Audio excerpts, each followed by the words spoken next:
नमस्कार, मायलेकी चॅनलमध्ये मी तुमचं मनापासून स्वागत करते। तर आज आपण भरली मिरची पाहणार आहोत। व्हिडिओला स्किप न करता व्हिडिओ अगदी शेवटपर्यंत पहा। व्हिडिओ आवडल्यास लाईक, शेअर आणि चॅनलला नवीन असाल तर सबस्क्राईब करा। तर इथे आपल्याला हिरव्यागार अशा ताज्या मिरच्या घ्यायच्यात आणि त्याला 2 पाण्याने स्वच्छ धुवून घ्यायचे। तर मी इथे 1 पाव मिरची घेतली आणि त्याला अशी आपल्याला उभी चीर पाडून घ्यायची। यामध्ये तुम्हाला जर बी आवडत नसेल तर तुम्ही बी काढू शकता। आता आपण यामध्ये सारण भरणार आहोत, तर त्याची तयारी करूया। तर इथे मी छोट्या वाटीने 1 वाटी बेसन भाजून घेतले, हलकसं भाजायचं, जास्त नाही। तर मी या वाटीने बेसन घेतले 1 वाटी आणि आपल्याला 1 वाटी शेंगदाण्याचं कूट लागणार आहे। तर थोडंसं जाडसर आपल्याला शेंगदाण्याचं कूट यामध्ये घालायचे आणि 2 चमचे तिळाचं कूट घालायचं। दोन्ही मिळून 1 वाटी घ्यायचं। तर आता ह्या मिरच्या तिखट नसतात आणि मी थोडंसं तिखट जास्त करणार आहे। तर इथे मी 2 मोठे चमच्याने लाल तिखट घेतले। तर हे माझं तिखट कमी तिखट असल्यामुळे मी थोडं जास्त घातलं आहे। तुम्ही तुमच्या आवडीनुसार कमी जास्त तिखट घालू शकता। पाव चमचा हळद। तर मीठ घालायचं चवीनुसार, पण थोडं मीठ कमी घालायचं कारण आपण मिरचीला आतून थोडंसं मीठ लावणार आहोत। तर इथे आपल्याला अर्धा चमचा लिंबाचा रस घालायचा आहे। 1 चमचा जिरा पावडर। हे सर्व साहित्य आपण मिक्स करून घेऊ। आता मिरचीला मीठ लावून घेते। मिरचीला मीठ लावत असताना थोडंच लावायचं, जास्त मीठ लावायचं नाही, नाहीतर मिरच्या खारट होतील।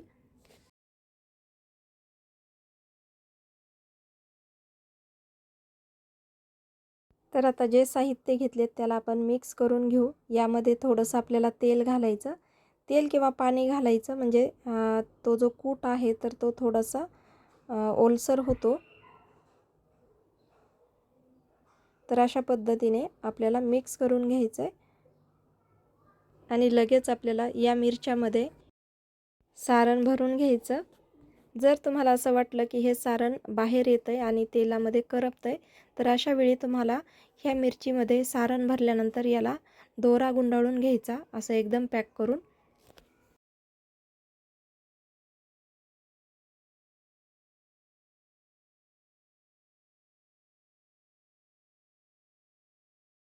तर इथे सर्व मिरच्यांसाठी सारण बनवलेलं अगदी बरोबर झालंय, थोडंसं उरलंय। तर आता आपण तवा घ्यायचा आहे किंवा तुम्ही मोठा पसरट असणारा एक पॅन पण घेऊ शकता। त्यामध्ये असं भरपूर असं तेल घालायचं।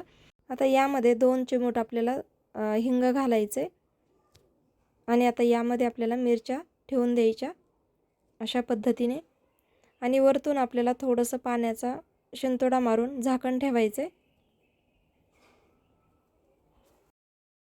गॅसची फ्लेम आपल्याला मीडियम ठेवायची आणि आता मिरच्या पलटून घ्यायच्या। तर बघू शकता मस्त अशा मिरच्या छान फ्राय झाल्यात।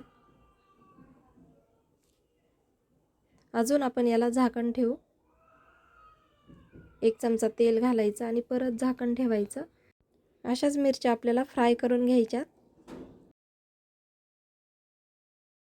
तर बघू शकता मिरच्या इथे झाल्यात आणि आता बाकी राहिलेलं थोडंसं सारण आपण यावरती घालू आणि मिरच्या काढून घेऊ। सारण घातल्यानंतर थोडंसं परतायचं आणि नंतर आपल्याला मिरच्या एका प्लेटमध्ये काढून घ्यायच्या।